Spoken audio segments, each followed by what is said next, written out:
All right, we are live. See what we have in here is creative redundancy, prep for it. That looks like it. Big crowd tonight. Everybody must be out enjoying the snow. That's us. We Or got six traveling in for here. Thanksgiving. Probably a lot of travels. Happy Thanksgiving to everybody out there. I'm going to be putting out my holiday message either today or tomorrow. So, well, Yeah, we we were got going to talk about keeping your food storage cool, right? Is that it, guys?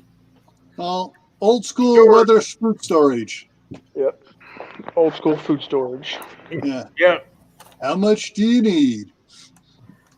So, Gil, who's echoing? Shouldn't be me. Because I got my headset hooked up. I unplugged my speakers. I see. Not me. I'm only on the phone. You're on your phone. Hold on a second. It can't be me. I'm on. Uh, I'll go to mute. I'm on and my see if that fixes tablet. it. I don't hear an echo. I don't either. I don't either now. Thanks, Dave. So I'm gonna. We were talking before we started up here, you guys, and we have some more folks coming in now. John's Life and Lori Jean. Hey, guys.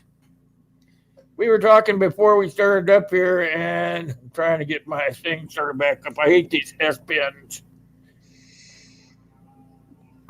And Gil has some information that he found about how much food you should be storing and for how long. I'm just going to let him start off with that. All right. You're welcome, Gil.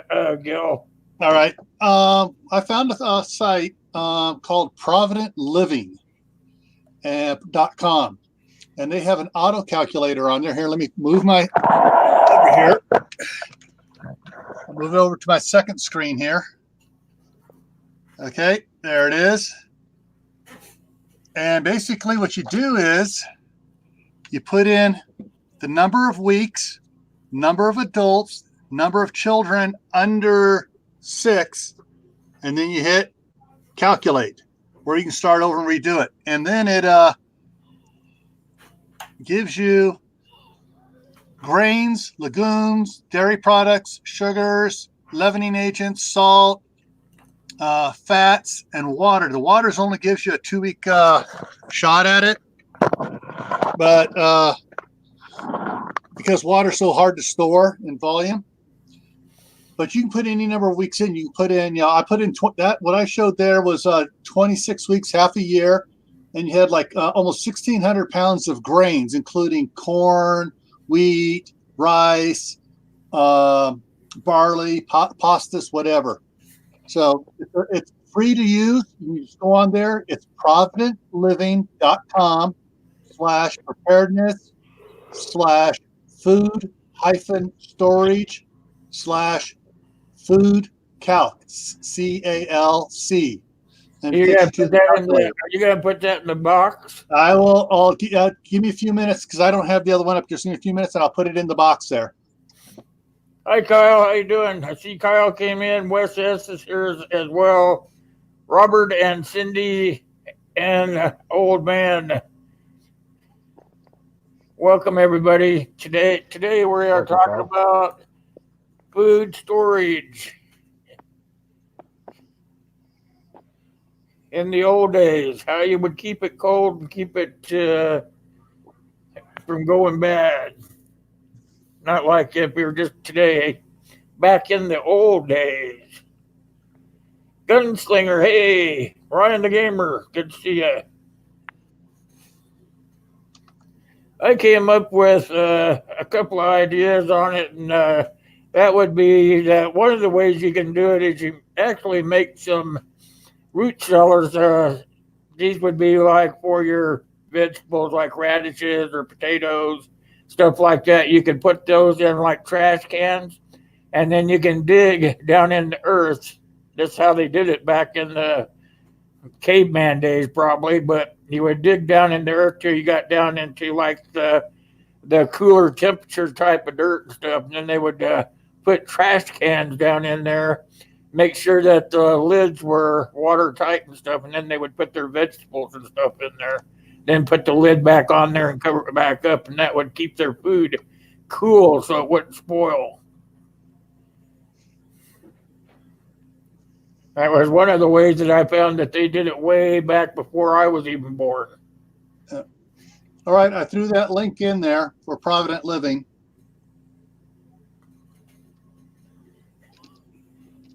What else you got, Gil? I was just keeping them at ease while you were doing. Oh, yeah, I got something other interesting fact, everybody. Let me bring it up here again. Old school, and scroll down. History lesson 101. The canning jars we all use. The wide mouth canning jar was invented by Alexander Kerr in 1903, an innovation that the Ball brothers quickly duplicated. Then in 1915, he developed the idea of using a metal lid with a permanently attached gasket that was invented in Europe by Jules Landsberg. And so by late 1915, we had our wide mouth jars with the two-piece ring and lid combination. And so my grandmother first started using it when she was 16 years old. That was a long time ago. My mom was born in 1925, so I'm sure she was probably using stuff like that in her younger age as well. Corsair Trainers, good evening, sir. Hey, Steve. What's up, Kaylin, Steve? how are you doing? FFP's also here. Hi, Howie. Howie, Kaylin. Howdy, howdy. What do you got, Dave? Oh, not much. Just dig a cellar. Depending on where you live, dictates how deep you have to put it. If you're in the northern climates where you've got a frost line, your roof has to be below the frost line. Otherwise, you take the chance of having your food that is storage damaged by frost. So you live in Ohio. What is the frost level there? It changes yearly. So, I mean, it's something you just got to be aware of. If I were to move, I'd move back to Michigan, and the roof would have to be 2 feet down because frost some years has gotten as low as 2 feet deep. So the minimum depth would be 2 feet deep for the roof and 6 foot down for your floor. So your hole probably have to be like 10 foot deep in order for your food to stay year round, right? Yep. And that it stays a nice, comfortable 62 degrees down there. 62 I mean, as long as is nice. it's not freezing down there, but I mean, if you put ice blocks down there, they'll last a while because they'll cool the temperature down into the low 40s. Oh, Robert and Sidney Moore just came in. They've been there for a while. Oh, they have? Okay, just seen pop go by. I must have been doing the other stuff on the side. Hello, Alana. Didn't see her come in. She did. Yep. Hey, Kayfabe's in. Hello, Alana.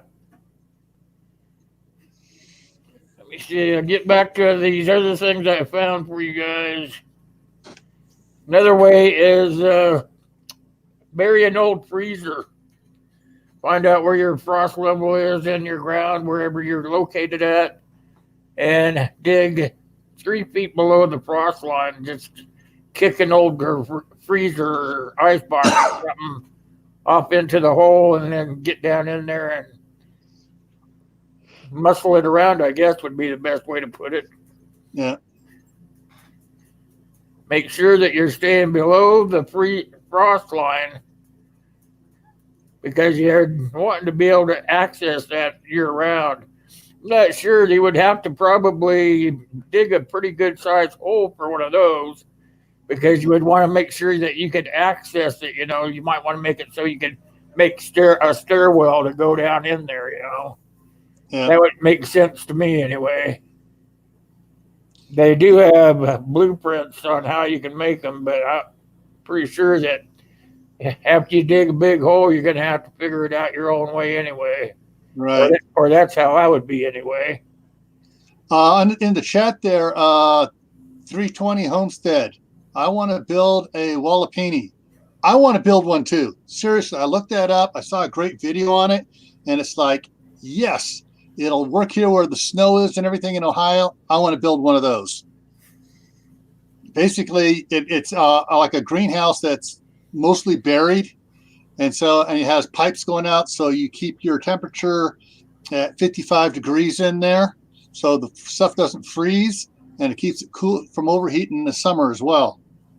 But that's one way to keep just growing food. You don't have to store it; you just grow it year round. Actually, we kind of talked on this topic last week about them making ice houses. That would be another good way to. You could only keep your ice and your food together at the same place, just kind of separate it out. Yeah, with the straw to keep it from getting frostbitten. The ice would act like a coolant, and then you'd be able to keep your vegetables or whatever needed, your meat that you're curing, whatever things like that. You'd be able to keep that cool at the same time have ice. Yeah. John's life stated something earlier. I'm going back to it. In Georgia has a problem of humidity getting in and damaging food you store. Once you get deep enough, you won't have to worry about humidity as an issue because that upper air temperature won't get down to it. Talk about humidity. That's Anthony's domain. That's me. Yeah, humidity is a big deal. Regardless of what you try to store, that's why if you can use canning jars for a lot of your stuff, that'd probably be the best way instead of dry storage, unless you can ensure that there's a vacuum sealing it or whatnot. Salting, don't ever forget about just basically salting things. That's why you see a lot of Southerners do the salt cured and sugar cured hams because they don't have to worry about the moisture issue. You also want to make sure that if you are having a household, your house is somewhat designed for the heat and humidity by having those real tall ceilings and double hung windows on one side of the house and single hung on the other side, so you can get that constant flow of air so you don't have that humidity and condensation sticking around. Just small little things that you can do. But yeah, when it comes down to a lot of the Southeast, a lot of those in Florida and South Carolina and Georgia, you have to keep in mind that the water table is pretty high. So having a root cellar or anything of the sort is almost out of the question in a lot of areas. So you'll have to have a mound. So if you can get somebody with a dozer or an excavator to at least build you a mound so you can maybe put it still in the ground but not below the water level, then you'll be good to go. And that's kind of what I'm looking for right now. And that sounds like a great idea. They do that with septic systems too.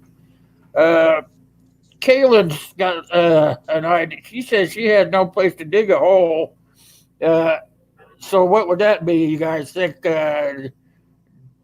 dry storage?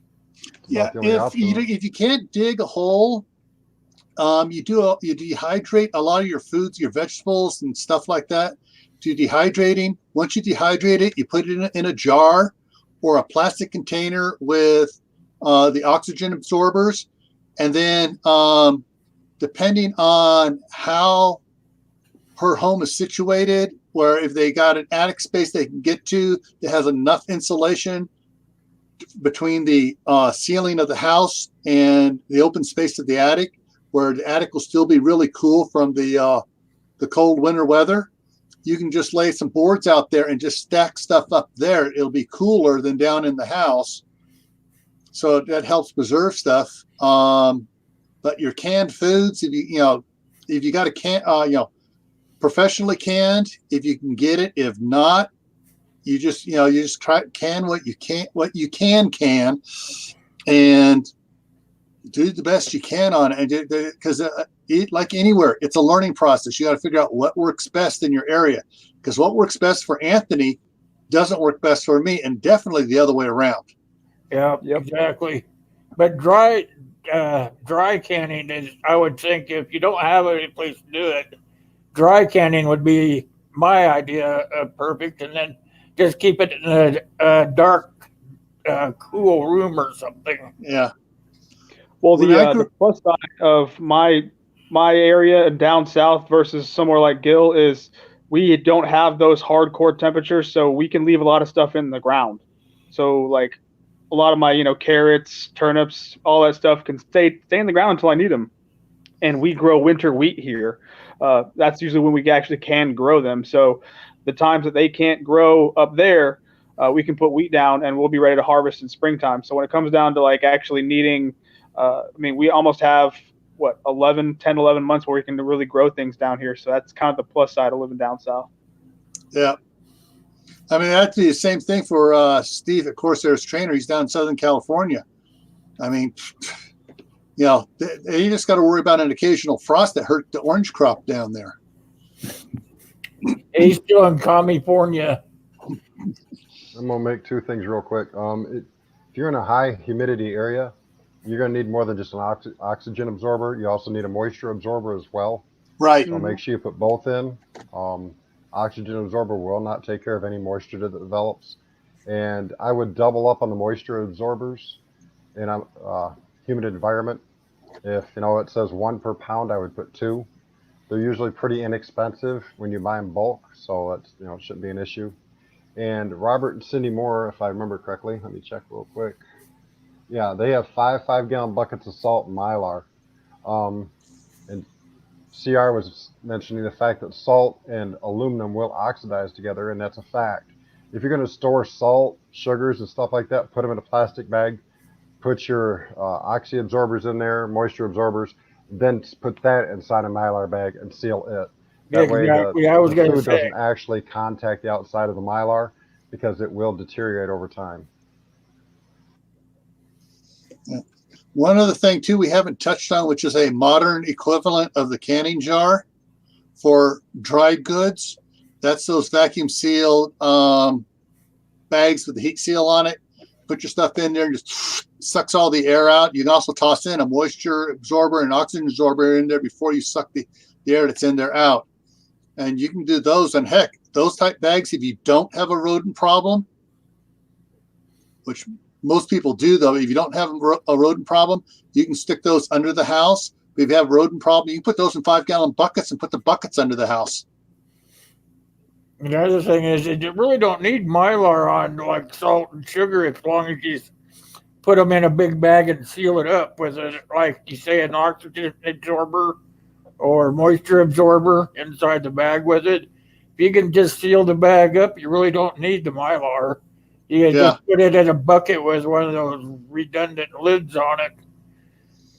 Yeah, for salt and stuff, what would be great is you use those vacuum sealers and you vacuum seal them using the quart size strip, and just cut it and so it's the length of the 5-gallon bucket. Oh. And just fill those up and stack them vertically in the bucket and fill it up that way. That way you need salt, you just pull one out and you don't have to open the whole thing up.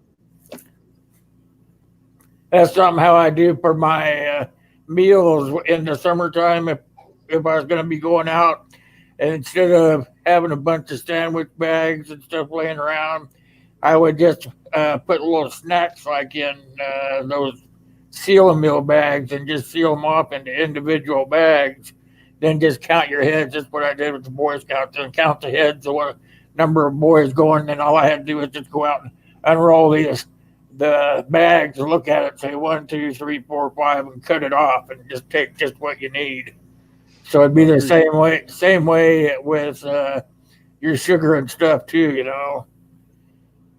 320 Homestead. If you go to my YouTube channel and look up, and I have a playlist of food cooking stuff. I have a recipe for pemmican on my website, YouTube channel. Good stuff. Good stuff. It lasts for 100 years. If you know how to make it, you better make it and store some. I have some stored. Now, Robert and Cindy Moore said, I thought we didn't put oxygen absorbers in the bag with salt and sugar because it turns it hard. I don't know about that. Years and years ago, 1971, my parents bought a bunch of freeze-dried and dehydrated foods and stuff, and they had 6-gallon number 10 cans of salt. That was and Sam Andy was at the company, and they put nitrogen in with their salt. Type your channel in there, SOP. And so when and we haven't opened those up, but we shake them and it's still soft. We can hear the salt rolling around inside there. So since 1971, the salt is still loose. It's not clumped up, but that's because they used nitrogen when we bought it that way. Okay, D-Mac, we'll be waiting on you. I got salt in a 5-gallon bucket that I've had in there for like 3 years now, and I just open the bucket and take out a scoop, and I'm good to go. I haven't had any issues with it yet. As long as you keep it in a climate controlled house, you're fine. Well, I'm fine.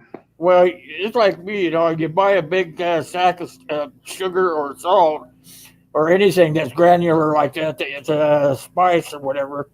You can break it down into smaller bags and seal it up, then just throw them into a bucket. Then as you need it, you just open the bucket and take what you need. Sounds like what you do, Anthony. Yeah. That sugar, I got a whole bunch of sugars, but I just put them in there. I got 2 buckets full of sugar right now, and I just left them in their little plastic bags and just stacked them in there and take them as I need them, because that bag is basically, quote unquote, my Mylar. There's nothing wrong with it, so boom, works. The only thing I can't do is brown sugar, because that stuff turns rock hard. I tell you, it does. The molasses in it. Farm RL is in the group. Sounds like they are new here, so everybody show them some love. Something my grandmother and when I grew up, I had my grandmother, and she had 14 brothers and sisters, and there were several of them down around the area in Southern California. So I talked to Frankie and Jane and some of the others, and they talked about when on their homestead they had up in northern Idaho, when they were up there as kids, they got stuff in these square metal buckets, tins, 5-gallon tins. They either had a screw-on cap on it about that big, or they had a lid about this big around that was like the lid for the old Ovaltine or the Nestle Quick cardboard containers with the metal lids, where it pops on, you pop it off with a spoon or whatever to get it loose. And they would store their salt and their sugars and stuff like that in those metal cans, and they also stored honey in those cans. And I would think if you cook a lot of bacon and stuff, save the bacon grease, and use that to make your pemmican. That'll work. You got to render it first. Yeah. Well, I forgot to say that. You're right. Yeah. I just want to make sure people that don't know, make sure they render that, because you do have to strain out the fun stuff. Yeah. You have to strain out all the tasty stuff. Yeah. Well, after you strain all the tasty stuff, you get a spoon, you scrape it up. Get a nice sign.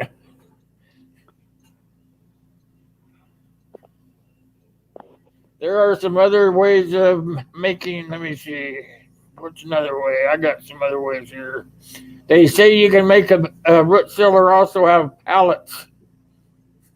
I don't understand how that is, but they say you can do it out of pallets and a tarp.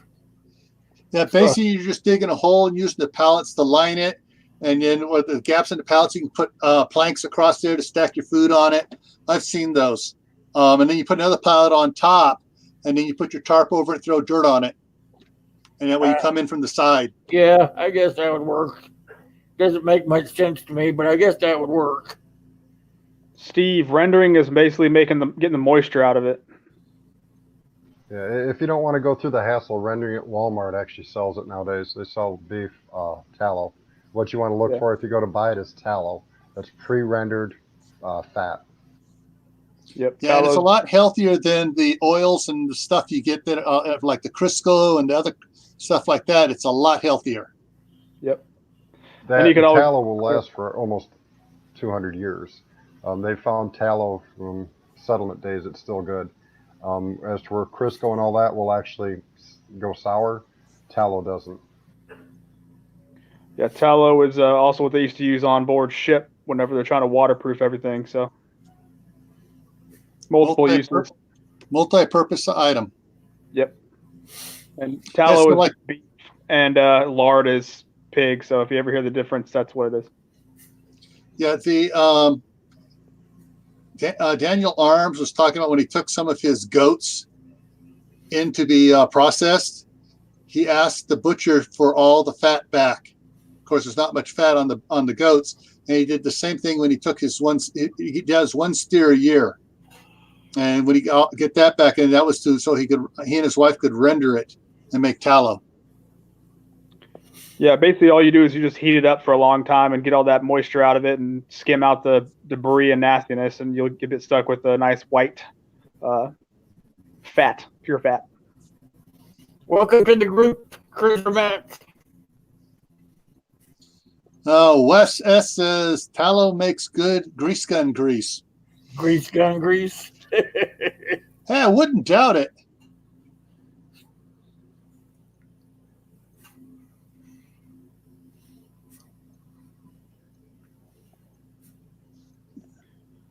Yeah, you could also use ghee as well. If you want to do the same thing with butter, just take your butter, clarified butter, just basically boiling it down until it's really concentrated. That lasts a little bit longer, and it can take the heat. It won't burn whenever you use it on, say, something like cast iron and turn black whenever you go to heat something that's like on semi-high or high heat. So, what's that called again? Clarified butter or ghee, Ghee. Ghee, yeah, I've heard of ghee before. Yeah. That's an old timer. You can make your own. It just takes a lot of butter to do it. Basically, they just take butter and render it like you would pig fat, and you just got to basically boil it down to get more of the moisture out of it. And clarified butter is that basically the same thing? Okay. Yeah. Yeah, because you can buy clarified butter around, especially at any restaurant supply. Yeah.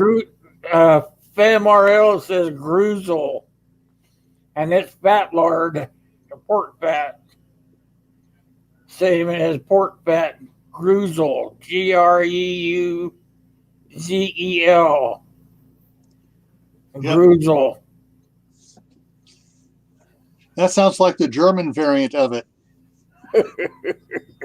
Which, hey, my grandmother's last name was Schwartz, so. One of the things to consider on, Anthony touched on this earlier, that I picked up on my little list over here. I got, your meats and stuff. You're going to have enough meat to get through the winter, and you can smoke meat, you can can it in jars, you can jerky it, you can salt it, and you can dehydrate it. Sorry about that, Dan. Not a problem. Can you guys hear me okay? Yeah. He had to text me to tell me he was down there. Yeah, so there's at least 5 ways you can preserve meat. And there may be some others that I don't know about. I think it's locality difference. I don't say difference, but certain places can do more things than others. Say if you're on the Mediterranean versus if you're in like high humidity Asia, southern, Asia, that kind of thing. So or Alaska. Yeah. There ain't no humidity in the wintertime. It's all frozen. Yeah. And that'd be the other thing. Even your area, you can't, if it gets really cold, you can actually just go ahead and make a little ice house out there above ground and put your meat and certain things that you can freeze in that and freeze it above ground. If you live in that kind of spot, if you live in that type of an area. Yep. Alaska, Antarctica, Canada. Meow, meow, meow. Yep. Yeah, land. Yep. I haven't seen them around. I haven't either. Old school prepper, welcome to the group. One of the other things, we talked about storing sugar, and I mentioned honey, and we talked about salt. Molasses is something else you might want to store as well. Yeah, I like molasses. It has, I know that it's, used in a lot of recipes back in the Southeast, but it's also used for, that's how you get brown sugar is they refine the sugar and then they add molasses back into it to make brown sugar. So if you want brown sugar, don't store brown sugar, store extra sugar and molasses and make it yourself. Well, molasses is also usually very cheap because a lot of people don't use it anymore, and they don't realize that, hey, you can use a molasses as a sweetener. Granted, the stuff they sell now is usually the black strap, most like unsulfured, the last step molasses. So it's really not like the best type, but it's still molasses. And if you're in the South, then it lasts a long time too. And you're going to be able to make stuff like gingerbread and molasses cookies with it. And if you even watch the Townsend's channel, I think he makes beer out of molasses. So yeah, you can do all kinds of stuff with molasses. Hey, Shadrach, how you doing?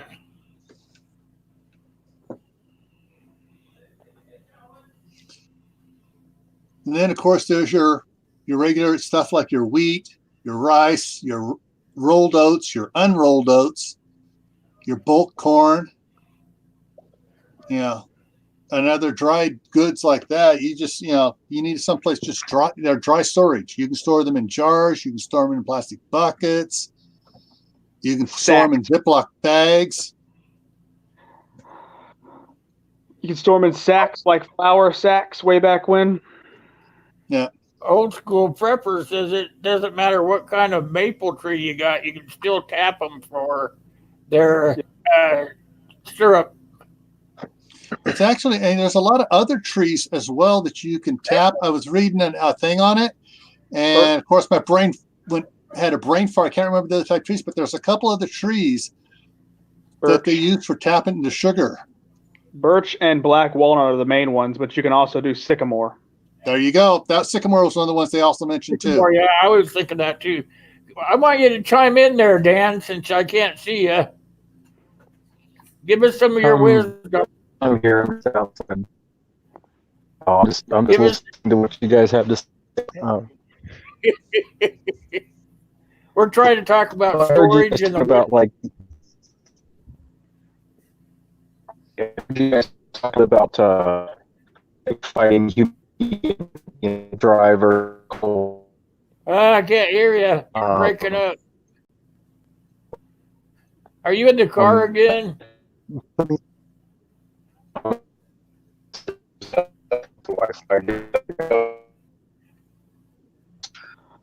think we got some technical difficulties. Yeah, he's going back in the house. Terminator song going. He's going to go back in the house. Gotcha. You can always tell when he's in the car. Yeah. Hey, BJ, how you doing, my friend? The birch tastes like butterscotch, and the sycamore kind of is a little bit spicier. It's kind of good. Ooh, butterscotch! I'm in love. How about now, D-Mac? All right, I don't know if you guys can hear me any better now. Oh, much better now. Excellent. Better. Sorry about that. I got crap reception out at the house, so yeah, I just got home from work, so I've kind of missed the first half of the chat here, but I jumped in right as you guys were talking about like fighting off humidity and digging the pits, this, that, or whatever. I've actually, being here in Georgia, I've noticed that, this is a little bit off topic from the sugar and what we're talking about currently, but I've been really impressed with, like, when you use proper canning and storage techniques, the humidity isn't nearly as much of an issue as you would think that it is.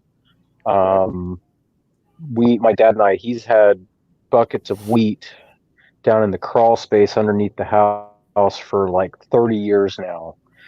He put them up in like 1985, 1986, so like 30, 35 years. And we actually just cracked open a 5-gallon bucket of wheat that was sitting underneath the crawl space because he had replaced it with other wheat, and he's almost kind of doing it as a test, but stuff was perfect. There was no issues with it whatsoever. There was no, I guess there's no mold. There's nothing growing in it. It's good, nice and dry. So properly. But it's a cool, dark storing. Cool, dark place, right? Yeah. yeah, so properly storing it is, I mean, that's key. That's critical is making sure with your oxygen and your moisture absorbers right there. But your topic about the vacuum sealer, I think Gil brought up the vacuum sealer and the food storage bags. You don't necessarily have to have one of the food saver vacuum sealers. The way that, because I don't have one, but I've been really successful with vacuum sealing, and the way that I do it is I'll get like, really thick freezer storage bags, or or the food saver bags. Then I have like a little copper, like a small thin 1/4 inch copper pipe that I connect to the end of a vacuum hose, and I run that down like the very side of the bag, and I'll crimp it with I'll seal the bag away with a hair straightener, the wife's hair straightener, and then just run the vacuum with the little copper pipe right there, and that pulls out all the air, and then you seal it right. As you pull out the hose, you just hit it with the crimper right there, and it does a really good job of getting a good seal on it. And then you throw those inside of a 5-gallon bucket, or whatever storage method you prefer, and that's going to be a really good way to store that stuff up. But as long as you put it in a bucket, put your oxygen absorber, cover in there, seal it, and then don't mess with it. Don't open it and go. Like, once you obviously open it, you're introducing oxygen and moisture back into the product right there. But if you store it until you're ready to use it, ideally, rice, like your grains, your rice, your legumes, all that stuff is going to stay for you. Your split peas and all that stuff. So I do So have a there we go, suggestion right real back quick. into that food storage, rotation thing again. To tag on to Dan was saying, one of the channels I watch, Big Family Homestead, he for the jars, for vacuum sealing jars, he got the little kit thing that you can buy for the food savers and stuff. Without getting the whole food saver, just gets the little lid attachment, and he uses a brake bleeder to suck the air out. And he says that works great for the jars. That way you can put the lid on, put the thing on it, suck it out, and then you get the air out of the jars really quick. I have a suggestion for the mechanically minded people. If you have an old air conditioner unit that doesn't run very well, pull the pump out of it. Dispose of your Freon properly, of course. Then, go to my YouTube channel, and then the new channel or new video playlist. You'll see a video I did where I used an air conditioner pump to suck the air out of a bag of clothes. It's cheaper than trying to go out and buy a vacuum sealer, and it does a much better job at a higher pressure rate. And those can also be converted into a air compressor as well. So you can take one item and use it for 2 different purposes.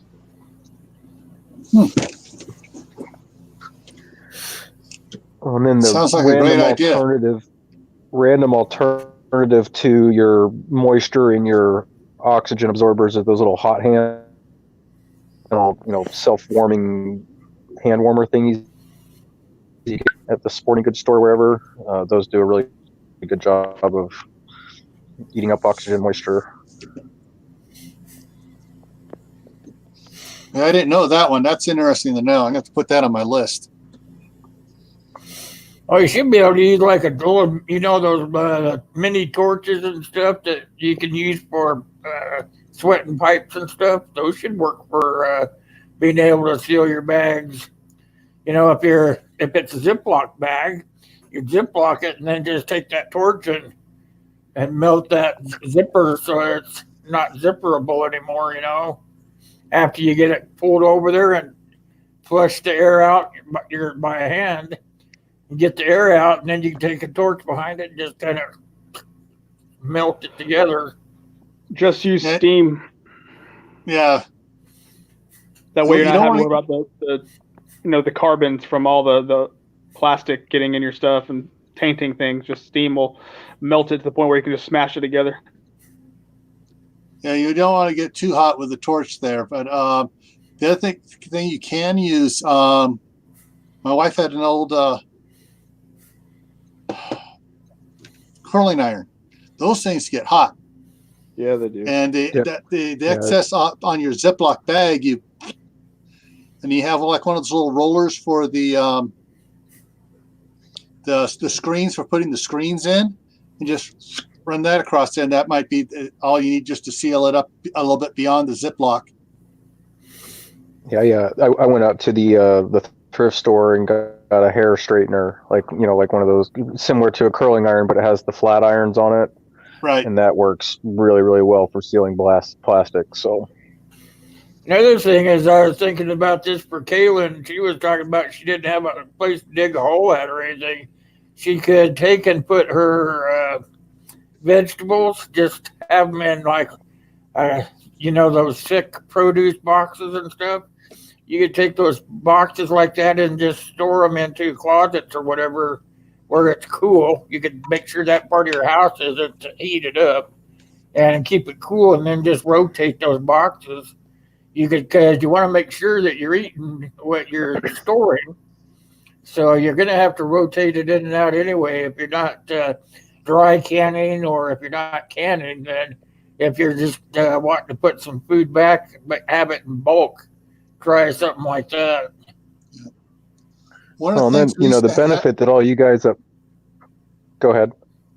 When I was growing up, we at the house we were in back in the 60s had one cabinet in the kitchen that on the floor was a screen with the 1/4-inch wire mesh over it, so bugs couldn't get in. And it had a same thing up above, so the cool air from under the house would rise through that cabinet, and that's where we kept the stuff like the ketchup, the mustard, onions, and stuff like that. In that, we called it the cooler cupboard. And that's just something that would just keep things cooler in the kitchen than the rest of the cabinets.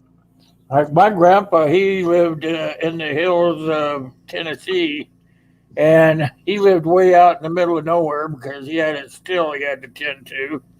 So what they did was he built a house, and when he built the house, he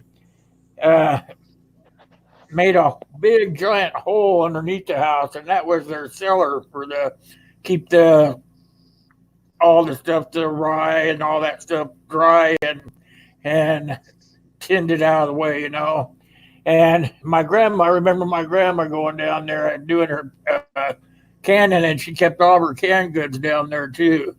And my grandpa, he left all of his sugar cane, his mashes and stuff like that, He would leave all of his big bags of that down there too. For years, I didn't understand why my mom would ship me off to go spend a couple of weeks with my grandpa. It took me years to figure it out, but she was shipping me down there so I could help him get all the stuff in to go up there to the still and make sure his batch came out right, It took me until I was a teenager before I ever figured it out. But he'd make me chop the sugar cane, throw it up onto the damn wagon with the mule attached to it, and then him, the wagon, and the mule and me, off we went, and we would snake all around through the woods. I thought we were on a nature hike, but it was him trying to ditch the revenuers, to get to the still, But you get up to the still, they would unload the sugar cane right into this big thing he had, and he attached a mule to it, and he would go around, and it would grind up the sugar cane, and then it went into a barrel, and he caught it all on fire. It was a big deal, but I didn't know for years what he was doing. I was just helping with the still and didn't even know it. Moonshiner without knowing you were a moonshiner, eh? Yeah. My grandpa, he was good at it. He always kept saying, "Them revenuers will never catch me." Well, one of the benefits that you guys up in the north and in the cold country is, like I remember out when I lived in Utah, 5.5, 6 months of the year was below 32 degrees outside all night long. And you can Like we used to store all the beer just out on the back porch instead of taking up space in the fridge, and stuff like that. So you can easily keep your perishables in a cooler or in a box that some sort outside when it's wintertime, because use natural temperature to keep your stuff frozen. Yep. Yeah. Or if you have an old broken refrigerator, you just put that out there, and that keeps the critters out of your food. Just depends on where you live at as to how drastic you got to get to keep your food safe to eat. Also depends on the age of the critters. Mine's 8 years old. He gets into everything. It's something else to consider storing as well. Is going to be the herbs and spices you need to make your food taste good. And usually for that gets back to your glass jars and your Ziploc bags and your dehydrated stuff. I highly suggest you have at least an herb garden, even a small step, like a 4 foot wide or 4 foot long, 2 foot wide area in front of your steps and your apartment complex, whatever. I mean, some herbs are so pretty that people don't even notice that they're herbs. Like you can get rosemary that has purple flowers, but highly suggest having some of them at all times, because things like oregano and parsley and rosemary are almost perennials in most parts of the country. In my part, they are. So if you can have those, then yes, put them down now. Yeah, they just keep coming back. Yeah, absolutely. Yeah, my daughter has what 1, 2, 3, 4 little planters about this big, sitting on the kitchen counter along the one wall. She's growing stuff in right now. Yeah, I've had the same rosemary plant for about 4 years. So, and it's a huge bush now, and I can basically cut off a sprig, maybe 10 inches long, take the leaves off the bottom half of it and plant it down, and boom, I got another rosemary. It's also good if you want to make a little side gig, make some cash, because you can sell those things out from one source you have, or at least trade, a good trade source. Yeah. You're always going to have to be thinking about what you're going to have to barter with, because it's like we always talk about, you never know what SHTF situation is going to happen. It could be an economical one. It doesn't have to be like an earth-shattering one. It could be an economical one where you can't use regular money to get what you need. So some of these things you're going to need to have for yourself to be able to get other things that you need. Yep. Hey, Happy Looks, how are you doing? I saw you out there. One thing I wanted to add is if you are thinking about storing, I know a lot of y'all know this already, but for one that maybe doesn't, if you're storing, even if you are using vacuum sealing with an oxygen absorber, but if you have like oatmeal or cornmeal or something of the sort, freeze it first so you can kill them damn weevils. Yeah. Because you don't want to play that weevil game, because it will get in all your stuff, and the last thing you want is to open up your cornmeal like I just did and have weevils stuck to the top of the lid. That's just extra protein right there, man. So yeah, they can't eat that much. Next you know, it's like, oh, this is all powder now and doo-doo. Yeah, but it's protein doo-doo. Close your eyes and crunch. Captain Crunch. Well, and I'm sure that it's been talked about before, and I'm sure that they're super prepared minded or are very aware of it. But I think more, if you're, on the simplified side of things, really, really freaking important to store up your rice, your beans, your lentils, your legumes, the basics, the things that are going to absolutely allow you to survive. It might not be ideal if you have to eat rice and beans all day, every day, but it's going to keep you alive. 70% of the world population lives on rice and beans right now. Make sure that you're storing what you eat, because otherwise you'll get sick. Yeah. For a little while, but you can go, right now is the time to get it, because food has never been cheaper, and it's only going to go up in price. And it's like, because we're going to experience food shortages within the next couple of years, just because of the the crazy growing seasons that America has experienced over the last 2 or 3 years. That's going to take a couple of years for you to really see the cause and the effect at the grocery store pricing line. But like, you can go to a restaurant supply store right now and you can buy a 50-pound bag of rice for like $9. You can buy a 50-pound bag of black beans for like $11. It is dirt cheap to buy a lot. You can get wheat for really cheap. Get hard white wheat, hard red wheat. You get that stuff, and you get a hand crank grinder.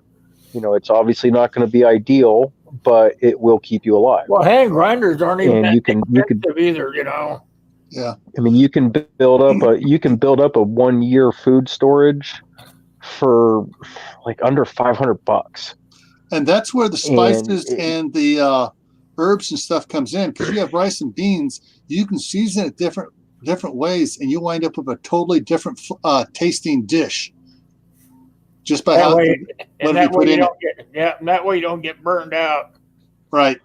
Jackson RC Aviation, and also where's that other one at? Timer 66. Welcome to the. Anthony, you look like you wanted to say something. Well, Steve brought up something good, and he's asking about the original packaging, if it's good, and the stuff that you buy, some of the products, and yes and no. Some of the stuff is actually in Mylar. Like, some of the stuff you buy is already in Mylar, so you really don't have to mess with it. Other stuff, like, it's just a plastic bag, and that's not going to last 14 seconds with mice. So that's kind of one of the big things you got to pay attention to, is what your packaging is in, and if you want to, remove it from that packaging and put it in something better or not, because it depends on what we're talking about here. Exactly. You could leave it in the original packaging, but just transfer it into Mylar and seal that off too. Well, what would work better for, like, I think what Steve's talking about, like, and that's what we do, is like we get by a whole bunch of the boxes of cereal when they're on sale. Well, you toss those in the freezer for a couple of days. That kills anything off that might have made in the processing material, to there, because we've actually opened up 40% brand flakes or the Raisin brand and had bugs in there. But you throw it immediately into the freezer for a couple of days. Then you transfer it to a big, one of those big black and yellow, or one of the big blue plastic containers you can get at Walmart or whatever, and you store it in there. Then it should be good for a lot longer than what the stamp date is on it. That's what I was going to hit on that. So one of the things that I've done, and I've used it in. I mean, I've only been in Georgia for about 3 or 4 months, but out in Utah, I would buy the 25-pound bag of rice, 50-pound bag of rice, whatever it was. Rubbermaid totes, the 18-gallon plastic boxes. And I would just store them in there. I didn't take the time to partition it out into Mylar. I didn't put it into those sealed 5-gallon buckets. I just kept the bags sealed, and I threw them in the Rubbermaid totes, put them down in the basement. And I had, I comfortably 4 and 5 and of rotating through that stuff, because I will open up a 25-pound bag of rice every couple of months. We eat rice pretty regularly in the house here. But I have experienced zero issues with any sort of spoilage or contamination of any sort. And I've had those things just stored in the little Rubbermaid totes for years at a time. So yeah, they last for a long time, that's for sure. And Tyler let's talk about prepping. Said make sure that you're storing away supplements too, because everything's gonna lose some of its potency. So you want to make sure you be able to add supplements to it and make sure you're still getting your daily allowances of everything. Go down to Costco. Go down to Costco and buy one of the big ass 1 year supply jar of Centrum, or one a day, or whatever your multivitamin of choice is. So be careful with a lot of those multivitamins, because the supplement industry is not subject to any sort of regulation. They can it's a workaround, so they don't really have to have crap in there, and half of it could be preservative like cellulose gum or whatever, sorbate oil or whatever they throw in half this stuff. And keep in mind, when your body can only absorb so much at one time. Yes, some is better than nothing, but stuff degrades at certain points. Vitamin E is a preservative in a lot of things, but you have to kind of pay attention to what you're buying, since everybody can just any swinging D word can put something and say it's a vitamin. If you know what I'm saying. Yeah, I usually now, my doctor keeps trying to tell me to take a multivitamin, but I don't. I just go and buy different vitamins, you know. That way you know what you're getting in the jar. Like it depends on how old you are, what different vitamins. Like for me, I never knew, but as you get older, you need more like a vitamin D or sometimes I need different, like an E or something like that. And I have to take a blood test every 3 months, so they just tell me what I'm short on. That's what I have to go buy extra of, you know. Then you're not buying like what is that, one a day for men or 50 plus or whatever, you know. Because a lot of those vitamins you don't need. Well, you got to figure that one of the best ones out there is the Flintstones. I mean, people think they got to spend $50, $60 on vitamins when the reality, the Flintstone vitamins basically have a lot of what you need. But yes, you do have to pay attention to what, like if you're a female or if you're a male, you're going to need different kind of vitamins. And iron is a big one. A lot of women are deficient on iron and folate and that kind of stuff, especially if they're pregnant. So that's one of the things you got to pay attention to. Pregnant women require a lot more nutrients than, you know, everybody else. And then magnesium is another good one for mental health. So I like the gummy vitamins. I like gummy bears. Those are the best ones they came out with.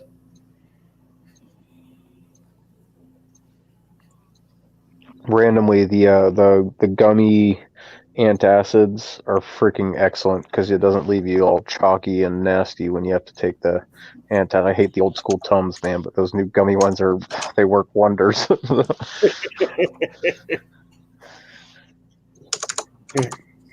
Yeah, you just got to pay attention to a lot of your wild edibles, because if you want to have some good quality vitamins, a lot of your, you know, quote unquote weeds out there in your lawn right now are probably going to be your powerhouses when it comes to a lot of vitamins. Yeah, dandelions, like baby, and your wood sorrel. They're loaded with vitamins, and it's just things that people just overlook. Like there's an old folktale that all the Native Americans could always tell when a white person was around, because they would call dandelions like white people footsteps, because it would fall on their footsteps. So they would go get the dandelions because they were very nutritious, and they knew the nutrition from them. So just kind of one of those little small facts that you might want to pay attention to looking at wild edibles in your area, at least paying attention to like maybe 3 or 4 that you might look for, chickweed, that kind of stuff, because that's where most of your vitamins are going to come from. Yeah, what's it? Kale is very high in vitamin C, vitamin K, and something else. Kale, iron, big in iron. Iron too.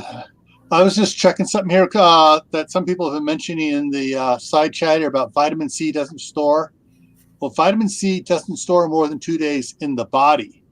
However, I was looking here like for just a vitamin C only vitamin tablet. It's good. It maintains its full potency for the expiration date on the jar. But then, and then it says it does start going down thereafter. But for most reasonable shelf life for vitamin tablets under ideal conditions, maybe 10 to 15 years. However, the actual shelf life of vitamins is subject to too many variables to determine precise storage, such as the additives to preserve them. Yeah, so that's like Anthony was saying, whatever they put in there, a company may put the good stuff in there, and someone may be cutting strings. Yeah. And you may be getting crap. Yeah, so there's no regular. Yeah. there's no regulation, and not to mention whenever they make them look all nice and fun with yellow number 5 and all that good stuff, you got to pay attention to the fact that some of the stuff's going to be messing with what Tyler was saying, the bioavailability of a lot of this stuff. And if you really want to make sure you got vitamin C, don't forget about Tang. Oh, Tang. I just got done. Yeah, I just got done eating orange. Just some Tang. Well, dandelions are super chock full of vitamin C as well. They So are. just go chew on some dandelions. So that was one of the things that I really appreciate. When I was out in Utah, I had my little wild food foraging book, but I also went on a couple of like food foraging hikes with biologists and people that knew what the heck they were talking about. And one of the things that I would do regularly when I would walk through the city or up in the mountains would be to identify all the little weeds growing in the parking lots and stuff like that are actually good for you. And you know how you can easily go out and make a salad, like a really healthy salad for yourself out of, you know, scrap plants that nobody would think twice about. Yep, we call that yard salad. Yeah, grapes are very high in vitamin C and other antioxidants, and grape leaves. I know in the Mediterranean they use those in salads, and so some of the more trendy restaurants are adding grape leaf salad here in the U.S. Grape leaf. Oh, that's that purple stuff. No, just your regular green leaves off your grape plants. Oh, okay. Yeah, very high in vitamin C. And what was that? Someone in the side chat here. Go back up here. Caitlin said vitamin C is in rose hips. Rose hips are very high in vitamin C. Make your vitamin C warm tea.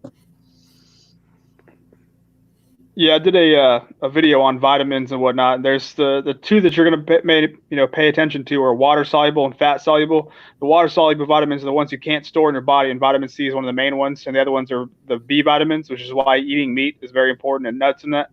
The fat soluble vitamins are stored in your liver, so you can go long periods without having to worry about those. And that's like your a vitamin K, vitamin A, that kind of stuff. So my vitamin C goes up and down. So does my D.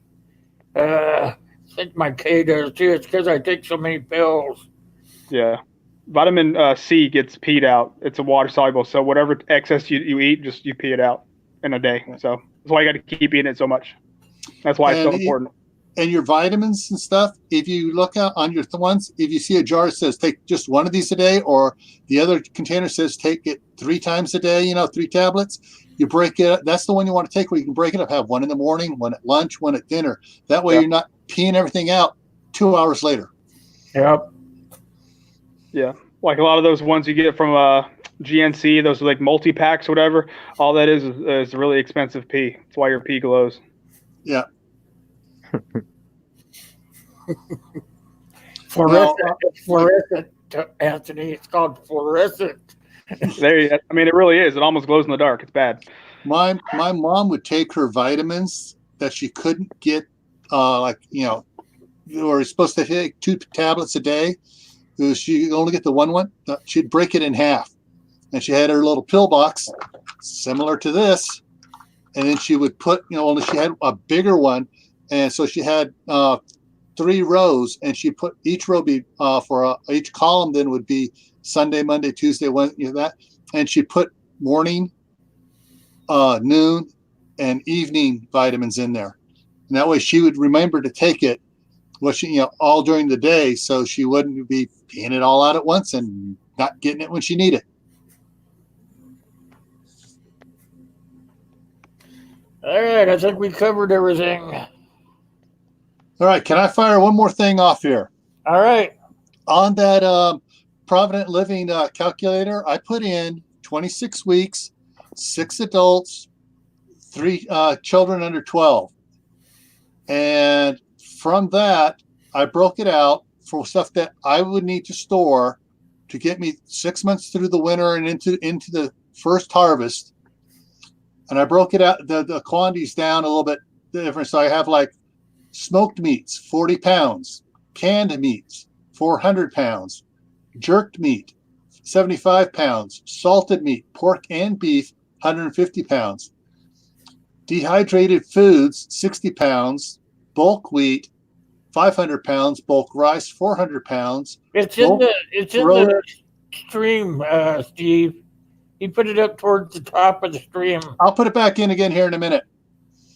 Bulk corn, 400 pounds. Canned corn, 120 quarts.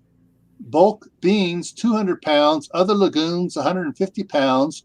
Pastas, done pastas, 200 pounds. And that's only for 6 months, you guys. Yeah. Salt, 35 pounds. Sugar, 150 pounds. Molasses, 25 pounds. Honey, 75 pounds. And then herbs and spices. Plastic jar containers you get at Costco or Sam's Club. We have those stocked up in those, and those usually last us a year anyway. So, but that's what I broke out from the Provident Living, and let me grab that again here, and I'll throw that in here right. Boom. Okay, should be showing up here in just a second. It's there.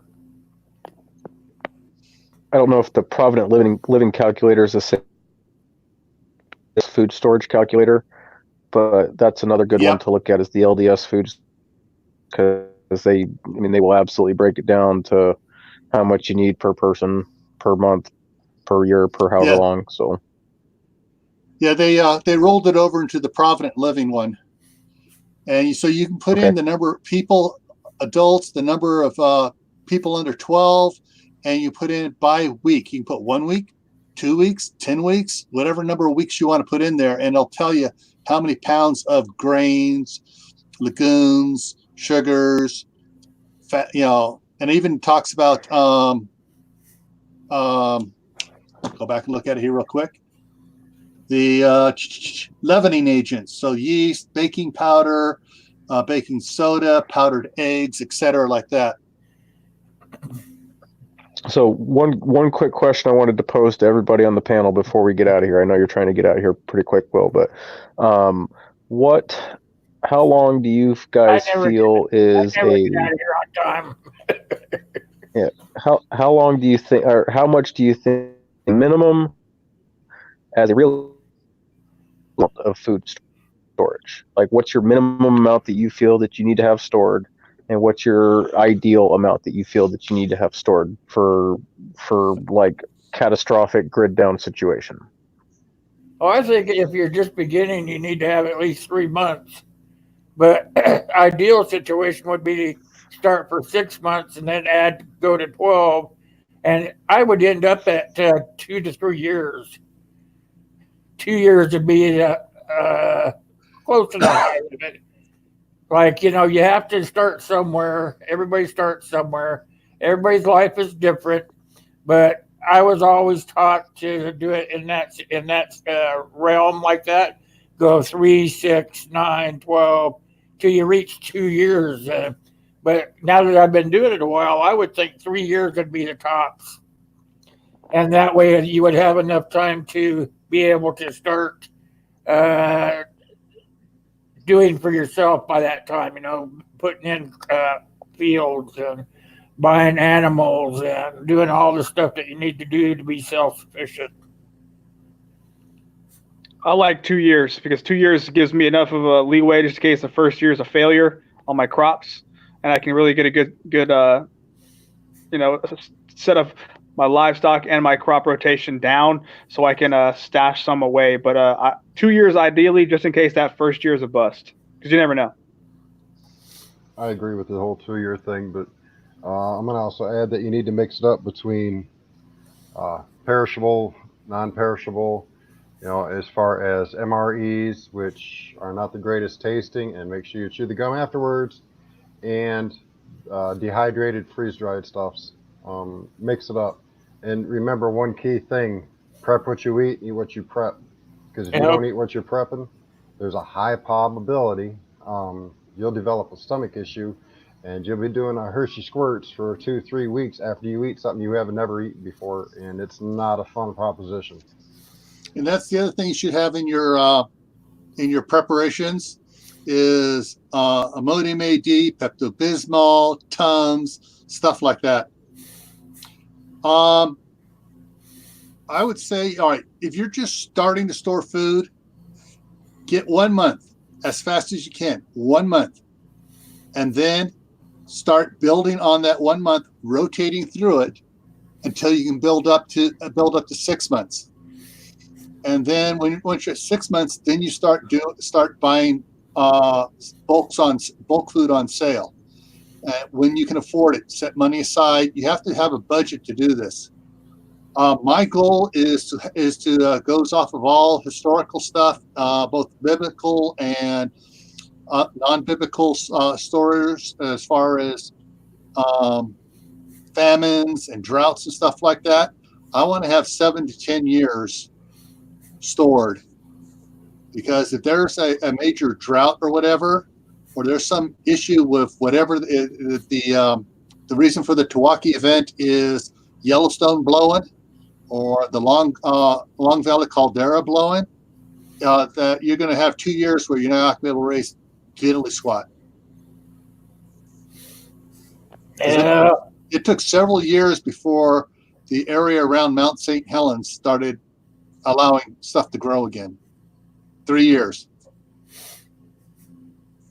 There was still growth. There was still growth because I lived there. Yeah.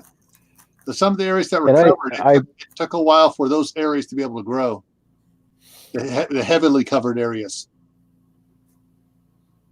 I think it's really important to be able to find that balance between your long-term storage and your pantry cyclical storage. I think it's I almost think it's imperative that even as a beginner prepper, you need to have a 6-month long-term food storage supply minimum, and you need to have at least a 2 to 3 month revolving pantry. You need to double that, and then you need to quadruple it.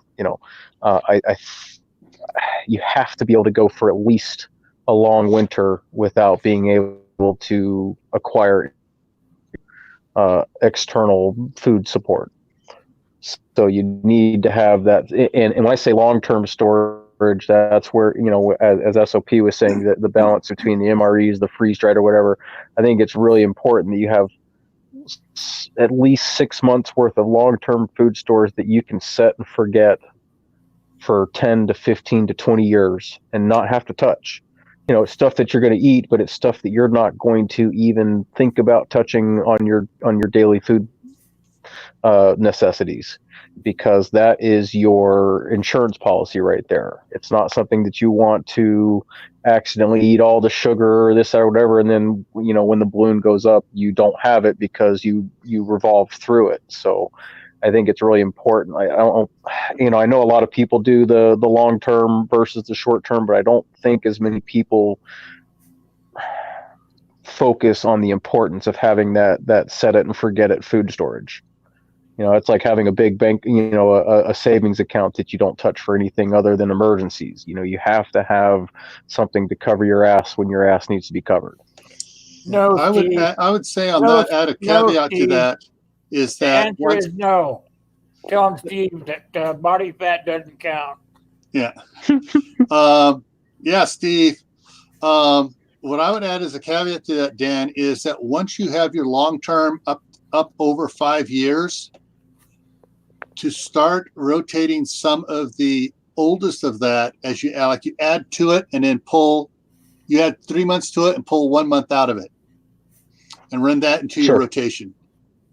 And that way that's obviously your long-term. Really important because you don't want to get 15 years down the road and then have to chuck or get rid of everything that you've set and forget. You obviously want to rotate through that, but not until 7 or 8 years down the road do you really want to start kind of rotating through that. So you want to make sure you have a good solid amount. But the reason I say you want to start rotating through that is so you learn how to bake bread, from how to make your flour, how to do some of those things that are in, how to do the rolled oats and whatever else you need to do that's in there. That way, you have your 5-year supply or whatever, and then you start pulling a little bit out, and you experiment for a month or two, and the next year you pull another month or two out, and you just that way you're still building your long term, but you're learning how to use it, because so many people, they'll store it and they don't know how to use it. Yeah, just to add something real quick. If anybody in the side chance looking to find a way to make quick, easy bread stuffs, go to the King of Random's website. Nate and the other guy, can't remember his name now. He passed away. They actually took wheat berries off the side of a road and made bread on rocks with small fire. And they go through step by step how to make quick, simple bread. That's a recipe that everybody should learn because it's very simple. And you can pull wheat berries off the side of a road.